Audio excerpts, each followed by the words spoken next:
நாம் ஆட்சியை நடத்தி கொண்டிருக்கிறோம். இன்னும் ஒரு 2-3 நாட்களில் தொடரும் தொடரும் தொடரும். உங்களுக்கு ஒரு நல்ல செய்தி வரும் என்ற நம்பிக்கை எல்லாருக்கும் இருக்கிறது. அது எந்த மாற்றமும் இல்லை, ஒரு துளி அளவு கூட மாற்றம் இல்லை. இன்றைக்கு நம்முடைய கழக தோழர்கள் உழைத்திருக்கக்கூடிய உழைப்புக்கு பலன் வருகிற 4ஆம் தேதி பெறவிருக்கிறோம். அதில் எந்த மாற்றமும் இல்லை, ஒரு துளி அளவு கூட மாற்றம் இல்லை என்பதை ஏதாவது கருத்து கணிப்பின் இப்படிதான் சொல்லுகிறேன் என்று யாரும் கருத வேண்டிய அவசியம் இல்லை.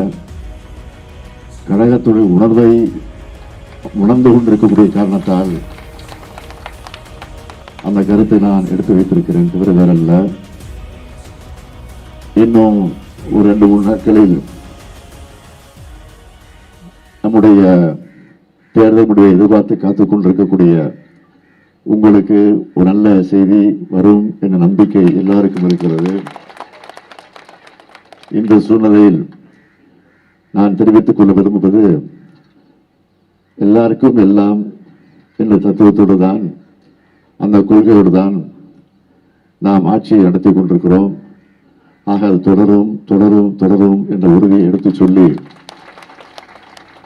இந்த மேதன நினைவு பூங்காவை தலைவர் கலைஞர் அவர்கள் தான் உருவாக்கி தந்திருக்கிறார்கள்.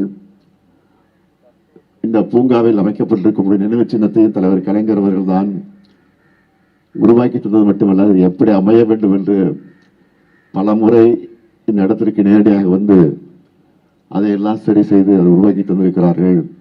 இதற்காக இதை குறிப்பிட்டு சொல்கிறேன் என்று சொன்னால், தொழிலாளர்கள் மீது, தொழிலாளர் உரிமை மீது எந்த அளவுக்கு தலைவர் கலைஞர் அவர்கள் நம்பிக்கை வைத்திருந்தாரோ, அந்த நம்பிக்கைக்கு பாத்திரமாக நான் மட்டுமல்ல, நாம் அனைவரும் ஒன்றிணைந்து பாடுபடுவோம், பணியாற்றுவோம், உழைப்போம் உழைப்போம் என்று சொல்லி விடைபெறுகிறேன். நன்றி, வணக்கம்.